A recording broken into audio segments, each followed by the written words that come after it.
Bem-vindos a mais um vídeo Família Palmeiras, beleza? Deixa o like aí, se inscreve no canal, ativa o sininho para as notificações. Vamos lembrar de aqui no quarto os donos da bola, onde o Neto, o Veloso e a turma toda falou muito sobre o Verdão, essa preparação para o jogo contra o Alli. E olha só o que a imprensa lá da Europa tá falando aí. Todo mundo em choque com a atuação do Verdão. Faltou apenas o gol, mas estamos muito bem no Super Mundial. Beleza, turma? Deixem um comentário final a opinião de vocês. Fique até o final do vídeo, vamos embora lá. O cara casou, velho. O cara casou. O cara não tá fraco, não. Arrebentou, meteu o cabelo. Tá mais barbudo, tá mais magro, tá mais bonito. Ô, Tá mais Bruno. magro. Mais magro, tá bonito pra caramba. Antes de você falar das informações que você tem, dos jogadores que vão vir para a equipe do Corinthians, de quem quer que seja, que eu sei as informações que a gente conversou de manhã e você conversou com o Cascão, qual é a ideia do Porto, do Benfica, que está perdendo de 2-0, foi 2-2, dois clubes fenomenais, que é o Porto e o Benfica. Qual é a ideia do campeonato mundial? Como a imprensa aí, como os torcedores enxergam o campeonato mundial da FIFA, enxerga como nós aqui, enxerga como a Globo, com a Cadê TV, e nós que não temos os direitos, passamos tudo, falamos de tudo, assiste todos os 62 jogos. Qual a ideia do português? Como que o torcedor português enxerga os títulos mundiais que tem o Porto, o Benfica, que são dois clubes excepcionais, e também em termos de classificação da primeira fase do Porto, meu querido Bruno Andrade? Um abraço, Neto. Um abraço para todo mundo. Eu vou responder por Portugal, não pela Europa inteira, por um motivo muito claro, porque os portugueses que participam no Mundial de Clubes, o Porto e o Benfica, estão levando muito a sério o Mundial de Clubes, os jogadores, os treinadores, os torcedores, por dois motivos óbvios, vai, Neto. Primeiro, pela importância do primeiro Mundial com 32 equipes, são duas equipes acostumadas a irem longe do ponto de vista internacional. O Porto é campeão mundial, o Benfica é campeão mundial, mas na ótica do torcedor, eu consigo perceber também o seguinte: como o Sporting foi o principal clube na temporada, ganhou o título nacional, ganhou a Taça de Portugal, tanto o Porto como o Benfica entraram pressionados na competição. Então não foram para os Estados Unidos para poder viajar. Foram, na verdade, para tentar evoluir, marcar presença forte. Não vou dizer tentar ser campeão, mas reforçar um trabalho contestado. Hora do Martim Anselmi, o argentino do Porto, hora do Bruno Lage, ex-Botafogo, no Benfica. Então digo tranquilamente que o português, treinadores, jogadores, dirigentes, mas sobretudo os torcedores levam muito a sério, acompanham muito a sério, porque é uma competição muito importante para o presente e para o futuro dessas duas equipes, e naturalmente estão surpresos ou surpreendidos com o rendimento não só do Boca Juniors, que para mim, muito honestamente, não quis jogar contra o Benfica, mas especialmente do Palmeiras. O Porto não imaginava tamanha dificuldade empregada pelo Palmeiras, e a opinião quase que geral na imprensa é que o Palmeiras merecia vencer, merecia os 3 pontos na estreia contra o Porto. Porque esse ano, Benfica e Porto, eles ficaram muito mal, né? Em relação à grandeza de Porto e Benfica, né?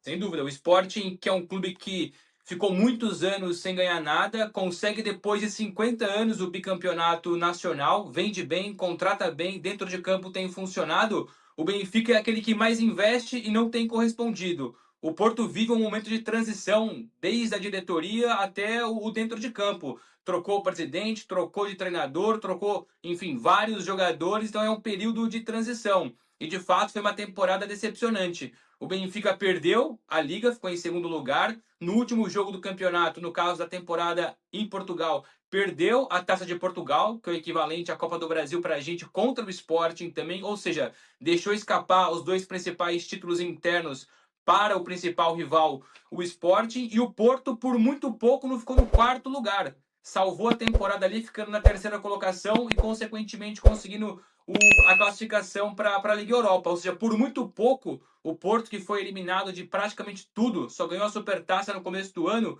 por muito pouco não ficou na quarta colocação. Um clube tão habituado a ser campeão, estar lá em cima, por muito pouco não teve essa decepção, essa frustração de ficar no quarto lugar, conseguiu depois do terceiro, passando o Braga.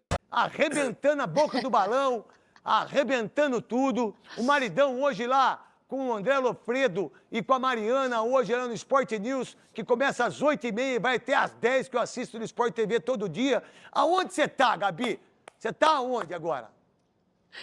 Oi, craque! Um beijo pra você. Estamos em Nova Jersey e a gente viajou bem cedinho nesta manhã para poder já entrar aqui na programação da Band e nos Donos da Bola, adivinha só, no palco do jogo. Esse caminho que a gente está fazendo agora é justamente o que alguns torcedores vão fazer, mas principalmente a imprensa, para enfim chegar no palco do jogo de amanhã entre Palmeiras e Porto. A bola vai rolar, craque, 1h da tarde e o Alexandre Ribeiro vai mostrar para vocês o estádio MetLife, estádio que vai ser também palco da final da Copa do Mundo de 2026. Sei que você gosta dessa panzinha, de poder curtir os detalhes desse estádio. E foi também, craque, nesse estádio que o Palmeiras conseguiu a marca de 4º maior público até agora desta Copa do Mundo de clubes da FIFA. Quem sabe esse jogo contra o Al-Ahly não possa superar esses números, a gente ainda não tem uma parcial e esse caminho que a gente fez agora é justamente o que os profissionais que vão cobrir esse jogo de amanhã vão fazer. Então passa por esse caminho aqui, o Uber deixa um pouquinho longe, é verdade,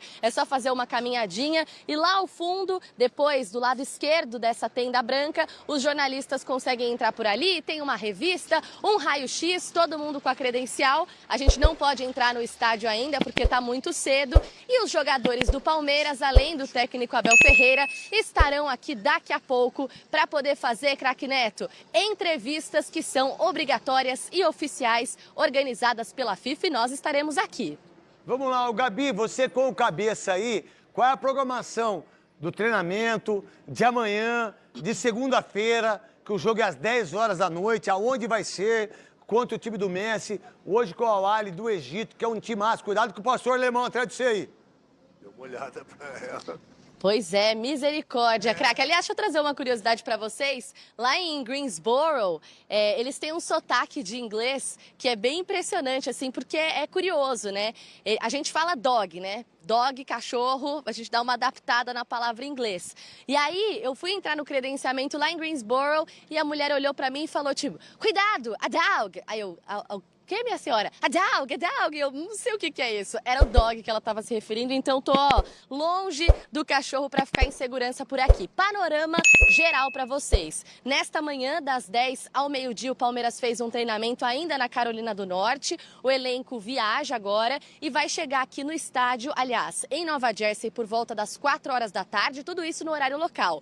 4h45 tem entrevista coletiva aqui do técnico Abel Ferreira. Quem sabe a gente consegue tirar ali dele alguma coisa relacionada à escalação, a essas mudanças que vocês estavam conversando por aí.